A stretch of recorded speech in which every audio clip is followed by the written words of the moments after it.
जय श्री गणेश। आज मैं आपको गणेश जी महाराज की कहानी सुनाने जा रही हूँ। आपको पसंद आए तो लाइक और सब्सक्राइब जरूर करें। एक बार गणेश जी महाराज एक सेठ जी के खेत से निकल रहे थे तो 12 दाने अनाज के तोड़ लिए। बाद में गणेश जी के मन में विचार आया कि मैंने तो सेठ जी के यहाँ चोरी कर ली। गणेश जी सेठ जी के 12 बरस नौकरी करने लग गए।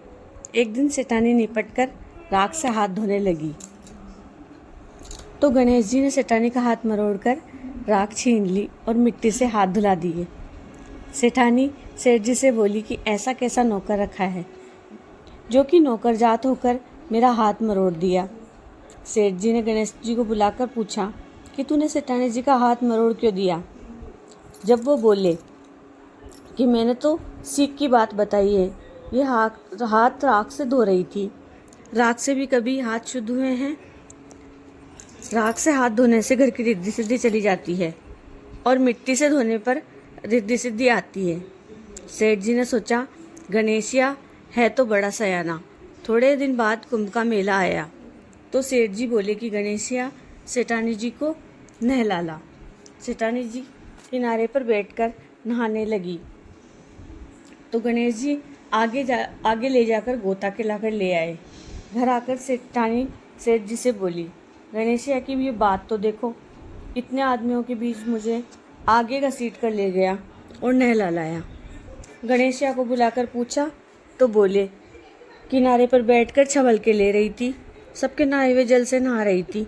आगे नहाने से अगले जन्म में बहुत बड़ा राजा और राजपाट मिलता है, इसलिए मैं तो नहला लाया। सेठ जी सोचे कि गणेशिया है तो बड़ा सयाना। एक दिन घर में होम हो रहा था तो सेठ जी ने गणेश जी को बोला, जा सेठानी जी को होम में बैठने के लिए बुला ला। सेठानी को बुलाने गया।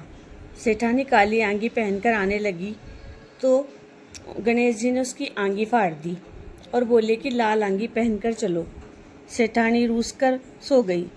सेठ जी ने आकर पूछा कि क्या बात हुई। सेठानी बोली, गणेश जी ने मेरी आंगी फाड़ दी। गणेश जी को बुलाकर बोले कि तू बहुत बदमाशी करने लग गया है। गणेशिया ने कहा, सेठानी काली आंगी पहनकर आ रही थी, मैंने तो वो उतार कर लाल आंगी पहनने के लिए बोला था। काली आंगी शुभ कार्य में पहनने से काम सफल नहीं होता। सेठ जी ने सोचा कि गणेशिया है तो समझदार। एक दिन सेठ जी पूजा करने लगे तो पंडित जी बोले, हम तो गणेश जी की मूर्ति लाना भूल गए। तब गणेश जी बोले कि तुम मुझे ही मूर्ति मान लो और विराजमान कर लो, तुम्हारा काम सफल हो जाएगा। ये बात सुनकर सेठ जी को भी गुस्सा आ गया और बोले कि तू अभी तक तो सेठानी से मस्करी करता था, अब मेरे से ही करने लग गया। तो गणेश जी बोले, मस्करी नहीं कर रहा हूँ, सच्ची बात कर रहा हूँ। इतना कहकर गणेश जी का रूप धारण कर लिया। सेठ सेठानी ने एक साथ गणेश जी की पूजा की। पूजा खत्म होते ही गणेश जी अंतर्ध्यान हो गए। सेठ सेठानी जी को बहुत दुख हुआ कि अपने तो गणेश जी हमेशा रहते थे,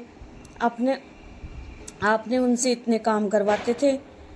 गणेश जी ने सपने में कहा कि मैंने तुम्हारे खेत से 12 दाने अनाज के तोड़ लिए थे, इस दोष को उतारने के लिए मैंने आपके यहाँ नौकरी की थी। सेठ जी के करोड़ों की माया हो गई। हे गणेश जी महाराज, जैसा उस सेठ जी को दिया वैसा सबको देना। कहानी को कहता न सुनता न हुंकारा भरता न, आप अपने सारे परिवार को देना।